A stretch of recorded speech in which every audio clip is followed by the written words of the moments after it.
Breaking news! Good news! Pangulong Bongbong Marcos, trending na naman. Paano ba naman kasi mga kababayan, mismong palasyo ang bumalita na nakipagkasundo na naman si PBBM sa isang makapangyarihang bansa kung saan sila pa mismo ang pumunta dito para suyuin ang ating Pangulong BBM. Bukod sa madaming Pilipinong naninirahan sa bansang ito, isa din itong itinuturing na pinaka-maasensong bansa sa buong mundo. Siguradong madami na namang magsisilabasang bashers ng Pangulo dito sa balitang ito. Kaya naman mga kababayan, huwag na natin itong palampasin pa. Samahan niyo ako at sabay-sabay nating alamin ang mga maiinit na balita sa araw na ito.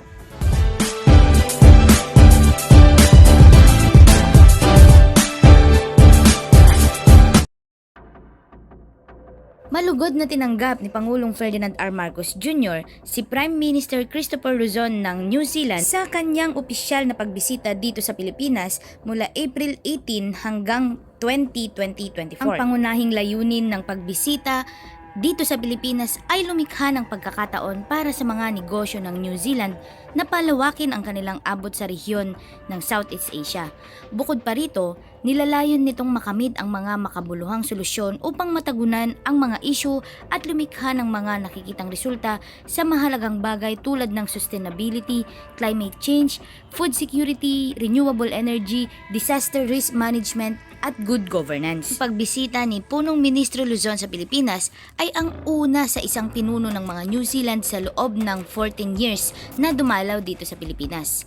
Ang dalawang bansa ay nagtatag ng diplomatikong relasyon noong 1966 at may kani-kanilang mga imbahada sa mga kabisera ng bawat bansa. Ang Pilipinas at New Zealand ay may mayamang pagpapalitan ng kultura na nagpapatibay ng malapit na ugnayan sa pamamagitan ng edukasyon at mga koneksyon ng mga Pilipino tao community sa tao. na kilala bilang Kiwinoys ay binubuo ng higit sa 1.5% ng populasyon sa New Zealand na may higit 100,000 Filipinos na malaki ang kontribusyon sa ekonomiya ng bansa. Bisita ni Punong Ministro sa Pilipinas ay itinuturing na isang mahalagang milestone sa bilateral na relasyon habang ang dalawang bansa ay sumusulong patungo sa paggunita ng ika-60th anniversary ng pagkatatag ng bilateral na relasyon sa darating na 2026. Para sa kanyang unang schedule, nagdaos ang punong ministro ng isang business breakfast sa Makati kung saan nagtipon-tipon ang mga kumpanya ng New Zealand at Pilipinas upang tuklasin ang mga pagkakataon para sa mga pakikipagtulungan.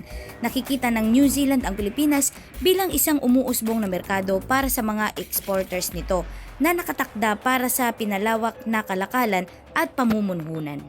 Kasama din sa schedule ng punong ministro ang pakikipagpulong sa pamahalaan ng Asian Development Bank headquarters sa Mandaluyong City. Ang kanyang pakikipagpulong sa mga executive ng ADB ay naglalayong tuklasin ang mga oportunidad sa rehiyon at pakikipagtulungan sa pagitan ng gobyerno ng New Zealand at ADB. Ang New Zealand ay nangako ng $25 million para sa Energy Transition Mechanism Partnership Trust Fund ng ADB upang suportahan ang paglipat tungo sa malinis at mapapanatiling enerhiya sa Southeast Asia. Maliban dito, nilagdaan ang isang kasunduan sa pagitan ng Plant Food Research at ADB Southeast Asia Development na sinaksihan ni Prime Minister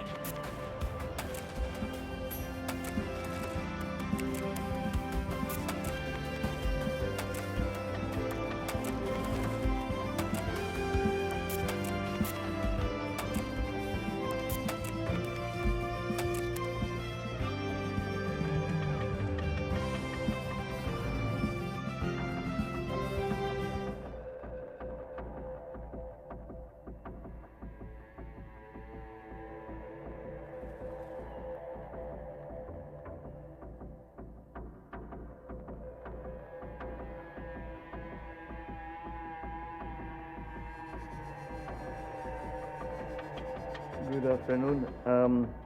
I am pleased to welcome today Prime Minister Christopher Luzon to the Philippines for his first official visit following our brief yet really quite constructive conversation at the sidelines of the ASEAN-Australia Special Summit in Melbourne last month. Prime Minister Luzon is no stranger to our country, as you have visited our country many times as part of your work in the private sector.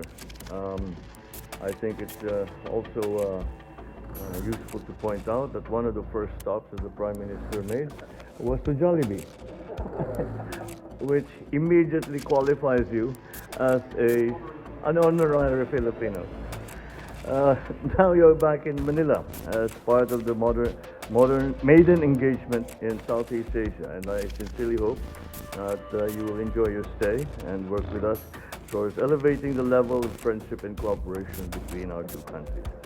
We established formal diplomatic relations in 1966, and since then we have pursued cooperation on matters of mutual interest, resulting in 30 bilateral agreements in the fields of defense, development, agriculture, education, energy, labor, food security, visa, environment, and trade, amongst others.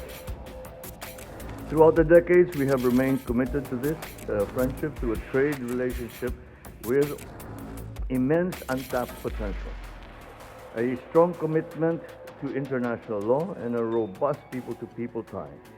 These enhanced our deep connections that are already rooted in our common Austronesian heritage and our shared realities as archipelagic and maritime nations.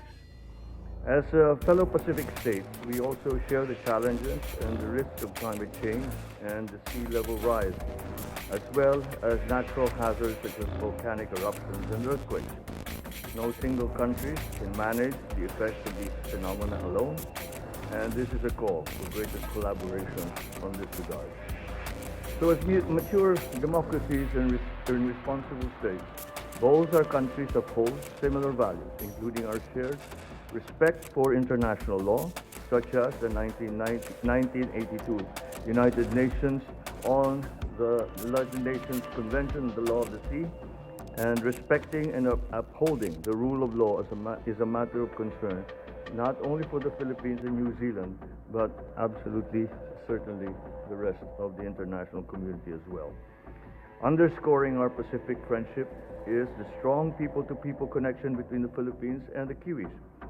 The 100,000 Filipinos in New Zealand continue to contribute immensely to both our countries' economies and our society. So I take this opportunity to emphasize the intent of the Philippines to continue working with New Zealand on promoting regional peace and security and in safeguarding the rule of law under the framework of international law. Let's make sure that this visit be a signal of a re-energized bilateral relationship between the Philippines and New Zealand that will see us enhance our existing cooperation and expand further on areas of great potential amid an ever-changing regional global landscape. Thank you very much. And once again, welcome to the Palace, welcome to the Philippines. I am very happy to welcome you, to see the fruits of our, I suppose they called pull aside, but I pulled you aside from the stage. So thank you very much, Mr. Prime Minister. Well, Mr. President, can I just say how delighted it is to be with you again, and I just want to say thank you. My wife Amanda and I have so enjoyed getting to have a quick conversation with you and First Lady Lisa, and we liked you immediately, and so it is so good that we've been able to come here and after such a quick period of time actually and bring our delegations together. But I think as relatively new leaders wanting to breathe new life into the Philippines-New Zealand relationship, it's a good time for us to come together and talk about the things that are important to both of us. Obviously, for New Zealand, we are deeply committed to re-energising our relationships across the Southeast Asia. The Philippines in particular, we look at this market and this country and we think it's a fantastic future that you have. 110 million people, fast-growing economy, young, talented people inside the Philippines with huge potential. And so the ability, and that's how I... So your family, what are your family's favorites when you're in Jollibee? It was the chicken joy. I got a text from my wife and my daughter, so I had to try that. So we did that. Then we got the spaghetti going.